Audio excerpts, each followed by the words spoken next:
Hey everybody, it's Amy Graham, the Badass Valkyrie, and this is the Finding 52 focus for the week of November 15th, 2021. Oh my goodness, it is week 46. 46. It is unbelievable how fast that this year has gone by. And this is the second year doing this, and I know that I had talked about maybe, ending it on a high note. I don't know, but I will continue to do these into 2022, and it may adjust to like every other week. I don't know, but I've gotten a lot out of these, and being able to just kind of talk to the ether. Sorry, tears right over there. He is exploring Heimdall's little, sun space. This is the sunroom for everybody in this family, except for my husband, who is allergic to the sunlight. And like almost literally, he has, I can't remember, it's Sun Cynthia or something like that. But when he gets in the sunlight, he sneezes. And so he's not a fan of the sun like I am, or like the cats are. Anyway, we're just starting off on a tangent. But, so I am going to go ahead and continue these into 2022. What they're going to look like, I'm not sure yet, but we'll see. So there is that. This week's focus is on boundaries. I know that many of us are looking to the holidays starting next week, and something that I want you guys to think about is your boundaries, your personal boundaries, because a lot of us are going back to seeing family and friends for the first time in 2 years and getting into that holiday spirit kind of thing. And, after a year of, it's 2 years, but having a holiday year, having the holidays last year were very different than they are this year. And so it is quite possible that folks will expect you to be exactly the same as you were. And I can tell you right now, I'm sure as hell not. I was reminded of this when my older brother and I went and saw my mom. And for those of you who don't know, she's in assisted living, and she has onset dementia. But the old mom reared her head, and we were just like, whoa, that was completely unexpected, because she has been out of her normal self and has been this person that we have to take care of, and that will have moments of non-clarity, or, well, let me just say her moments of non-clarity are far beyond moments. It's now to a point where there'll be little moments of old mother there, and then you're like, oh, there she is. And so that happened this past weekend. Not yesterday, but the weekend before. And my brother and I were just like, okay. We have thought that that person was gone, but they are not. And so it hit us both unexpectedly, and we just snapped and reacted the way we did when we were kids, and the way we had prior to this situation coming into play of her having dementia and us being the caregivers as we are. And I bring that up because there will be times when you go visit family, friends, whatever, from here on out, where they expect you to be one way. And you're not that way anymore because of everything that we've all gone through. And there are things that you can do to help prepare for that. If you have a situation where someone is prone to taking advantage of you or treating you a specific way that you were uncomfortable with to begin with, but were unable to put that boundary up, but then found freedom in not having to deal with that person, make sure that you have a strategy to deal with that boundary, that you keep that boundary in place, and think about it before you go. You know, with my mom, I had not processed the fact that there will be times that that person that knows how to push every single button that I have surfaces, and instant can just shut me down. And I become that 12-year-old that is controlled and feels about that big. I'm a 55-year-old woman. That should not happen, but it does. And she knows that she can do that. And had I been mentally prepared for that, it would have been much easier. I have always gone into family functions with that boundary in place. My husband was very helpful in that, to where if, we didn't go as far as having a safe word, but that is something that people can and have used with your spouse, going, hey, we have to be at the Johnsons at 9:30. We should probably head out. Having something like that triggers your partner. Hey, I am so uncomfortable. We need to leave. And then you have an exit strategy. That is something that you can, think about in the beginning, before you get into that situation. Whereas it's like, hey, we got to go because we got something. And everybody around you's like, really?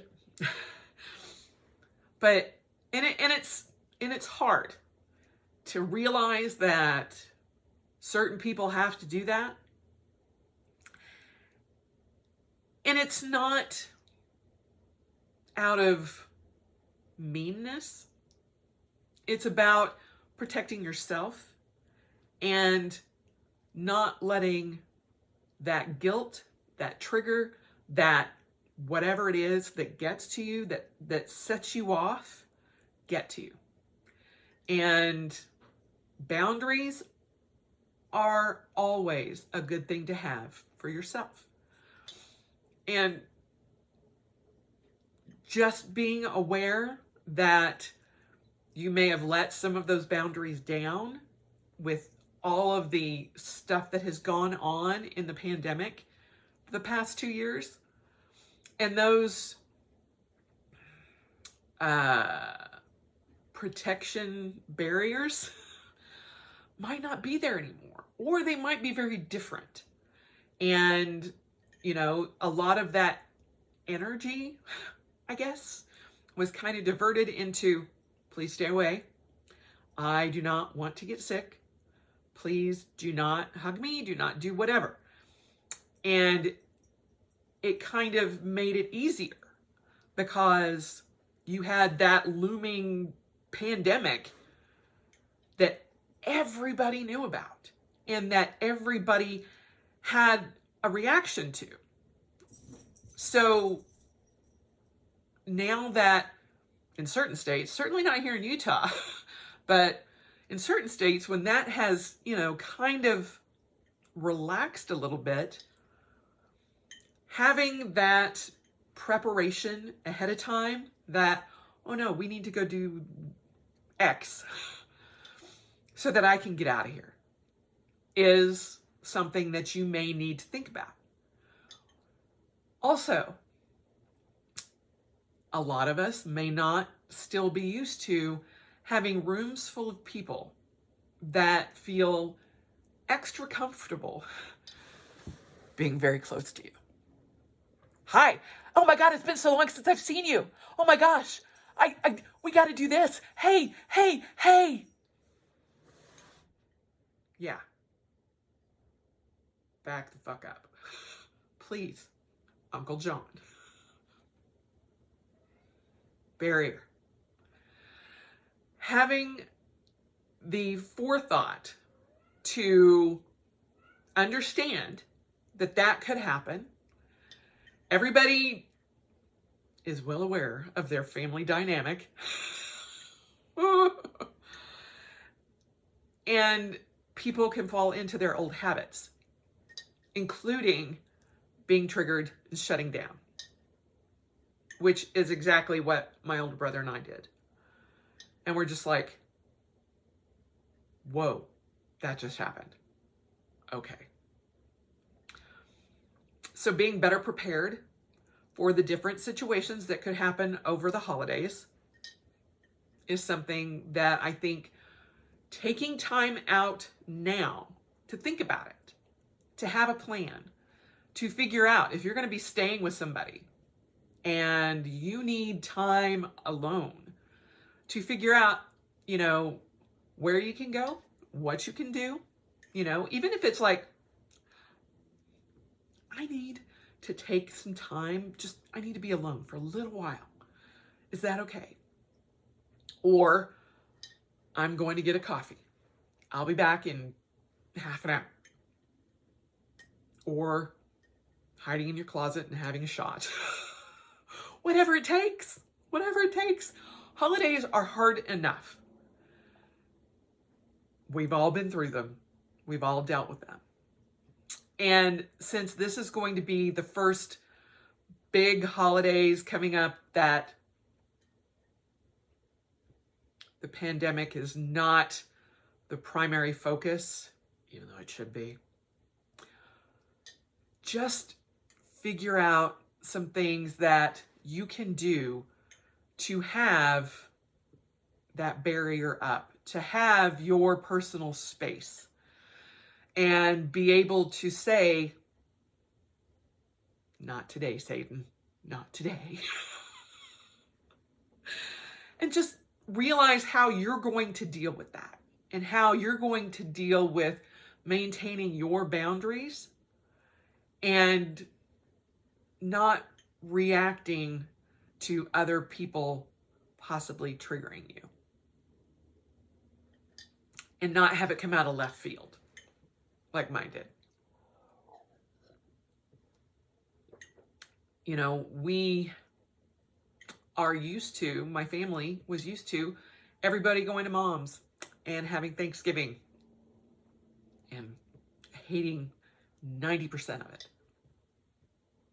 But now, we can't go to our assisted living place. And so we're having to figure out different traditions, different things to happen. And we've done gone out to dinner and stuff like that. But one of my younger brothers wants to take over and have family dinner.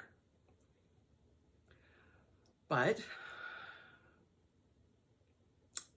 we're not sure how my mom's going to react. So it's kind of all up in the air. And so we're trying to mitigate as much drama as we can, but also realize that the situation is that we may not have very much time left with her in whatever capacity she's in. And so it's an interesting dichotomy, because it's like, on the one hand, she's our mom and we want to prepare and we want to have as much time as we can with her. But on the other hand, it's like, oh yeah,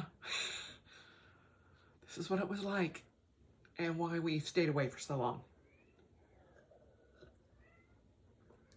And last year, you know, we had no problems being like, no, thank you. We didn't even exchange gifts. And I mean, for the past 2 years, I think, yeah, because in 2019, the end of 2019 is when it happened, or March 2019. And then we had is that right? Gosh, time I'm like, I don't even know. In the before times, it's kind of what I've been prone to calling it now. You know, we always felt obligated. And, you know, we did our duty as children. And even though we hated it. And then the pandemic hit. And it's like, no, my personal health takes precedent over your guilt. I'm sorry. You cannot guilt me enough to make me leave lockdown and come see you for Christmas. I'm so sorry. That's not happening. And so, in that respect, it's like your personal health, whether it be physical or mental health, should take priority over everything. Over everybody else's laying guilt on you. And I'm not saying everybody's family is horrible, because it's very interesting to me to listen to people talk about how wonderful their family get-togethers are and how much they love it and how much they miss it. And I'm like, well, that would have been interesting to grow up that way, because I did not. And I always wanted that kind of family. And to me, it's like, y'all must have been like the Brady Bunch. That's crazy. And I know every family has their drama and issues, but on the outside, looking in, it's like, how did that work? Oh my gosh, that's crazy. You didn't have to like have all of these different mechanisms to cope. Really? Y'all just had fun? That is so weird. And so looking at it like that, I'm like, in my mind, it's like, y'all had like a TV family, because I did not have that.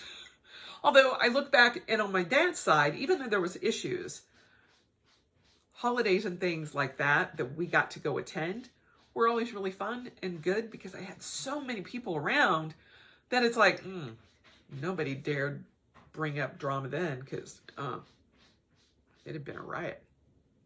Not in a fun riot, bad riot. Like police call riot.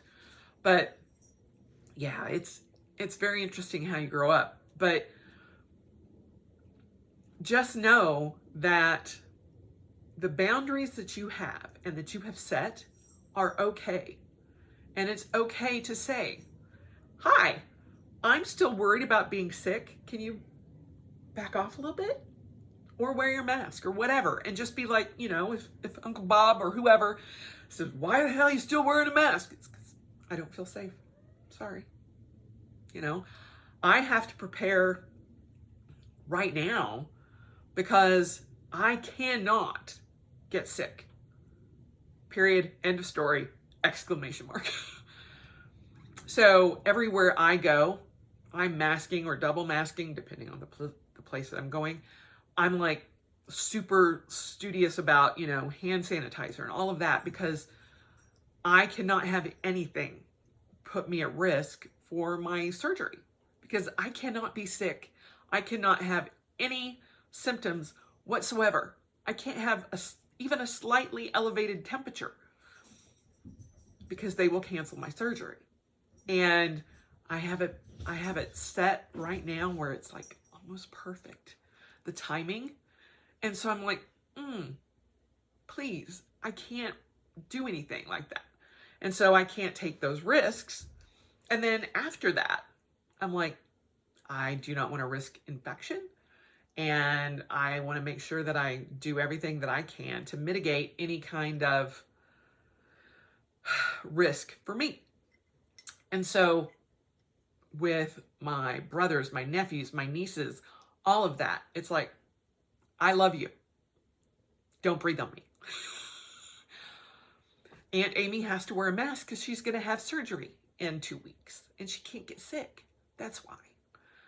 You know, I have all of these answers figured out ahead of time so that I don't get guilted into taking it off or being, you know, well, if you don't trust your family, and I can hear that in my head right now, then I go, it's not about that. You guys could have a bug, you could have the flu, you could have a temperature, whatever.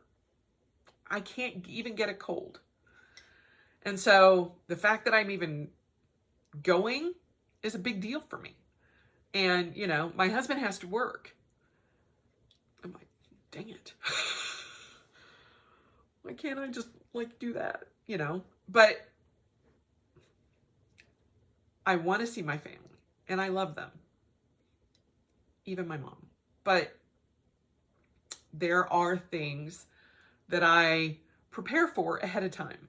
And I know that some of you may not even have that kind of mechanism in your head, but you may need it. So that's the point of this entire focus, is pay attention to what your boundaries are and take time for yourself.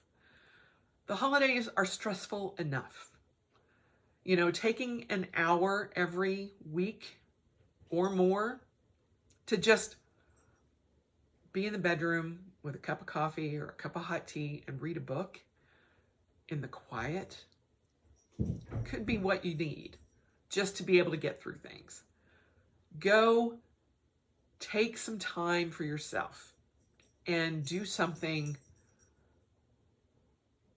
outside of what you've typically done this past couple of years. My husband sent me a Parks and Rec video, just a clip on treat yourself. And I'm like, I want a treat yourself day. And I told my husband, I'm like, we need to do that. We need to plan a day that's just treat yourself, where we both take the day off, treat yourself, do whatever. Go get a manicure, go get a massage, go buy something tremendously frivolous and have fun. And just treat yourself. And while you're thinking about all the different things that are going on, the cooking, the gift giving, the holiday seasons, the visiting, the everything, figure out ways to take the stress out of that. Maybe this year is the year that you let somebody else do the tree. You let somebody else do the cooking. You let somebody else figure out the gift list. Why not? You know, take the good things that came out of this past 2 years that helped you cope, but also the realizations that you had, like, we still had Thanksgiving and I didn't have to spend the 48 hours prior pulling my hair out just to have a perfect meal. Thanksgiving still happened. You know? Oh my gosh, I didn't wrap every single present the perfect way, but people still had gifts. Take the better parts of the past 2 years that helped you cope and helped you get through that, and see if you can't keep those going and let it be helpful to you and help you maintain some boundaries that you may need. And think about the things that could come up and rear their ugly heads.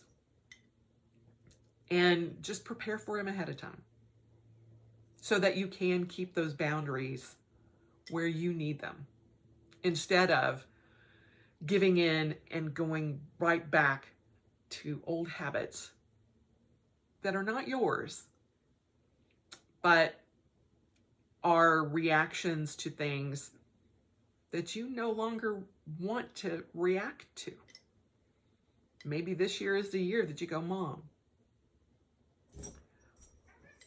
we don't need this kind of drama. Or, Mom, I understand that you want me to come to Thanksgiving, but I'm not up to it this year. I'm sorry. Or go have turkey. Say, this was great. I'm so glad I got to see you guys, but we've got other people to see. We've got to go do something else. We've got to go X. Then go home, grab a coffee, and read a book. That's okay. Whatever you need, take that into consideration. That's all I mean by maintaining your boundaries. Don't put walls up, but maintain what you need to keep sane during this crazy time. Because while it is a celebratory time of year, it's also very stressful for a lot of people. So, conversely, if you're one of those people that cause drama, think about that. Think about how other people react to things and maybe make it less stressful for everybody. Just saying. Anyway, boundaries. We all have them. We all need them. And they're okay. So, there you have it. This week's focus. My big giant cup of coffee. And may you all have a lovely Thanksgiving. I will be doing this video next week as well. But, yeah. I hope you guys have a great week. And I will talk to you soon.